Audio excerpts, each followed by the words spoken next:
मित्रांनो, शेती करणं म्हणजे फक्त जमीन नांगरणं नाही, तर आपला हक्क टिकवणं देखील आहे. पण जर 7/12 उतार्यावर पिकाची नोंदच नसेल तर कुठलीही शासकीय मदत, अनुदान किंवा योजना तुमच्यापर्यंत पोहोचणार नाही.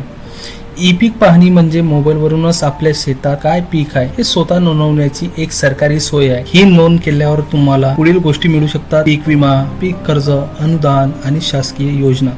सध्या खरीप हंगामासाठी ई पीक पाहणी सुरू झाली आहे. शेवटची तारीख ही 15 सप्टेंबर 2025 आहे. त्यामुळे उशीर न करता लवकरच नोंद करा. तर आता ई पीक नोंदणी कशी करायची, तर तुम्हाला सर्वात आधी ई पीक पाहणी करण्यासाठी तुमच्या मोबाईलमध्ये ई पीक पाहणीचं ऍप्लिकेशन डाउनलोड करून घ्यायचं आहे. त्याची लिंक मी डिस्क्रिप्शन बॉक्स मध्ये दिली आहे. त्यानंतर आधार व मोबाईल नंबर टाकून लॉग इन करा. तुमच्या शेताचा गट नंबर निवडा, कोणतं पीक आहे ते भरून त्या शेताचा फोटो घ्या आणि सबमिट करा. आणि झालं मित्रांनो तुमचं ई पीक पाहणी. आता 7/12 वर पीक नोंद असेल तर तुम्हाला प्रधानमंत्री पीक विमा योजनेचा लाभ मिळेल. पीक कर्ज घेता येतं. नैसर्गिक आपत्तीमधील नुकसान भरपाई मिळते. हमी भावाने शेतमालाची विक्री करता येते आणि शासकीय योजनांसाठी तुम्ही पात्र असता. मित्रांनो, शेतकरी मित्रांनो, जर वेळेत नोंद केली नाही तर पुढे कोणतीच योजना मिळणार नाही. म्हणूनच आजच ई पीक पाहणी पूर्ण करा. ही पाहणी म्हणजे फक्त काम नाही तर तुमच्या हक्काचं संरक्षण आहे. आणि ही माहिती उपयोगी वाटली असेल तर व्हिडिओला लाईक करा आणि इतर शेतकऱ्यांपर्यंत शेअर करा. आणि नवीन अपडेटसाठी चॅनलला सबस्क्राईब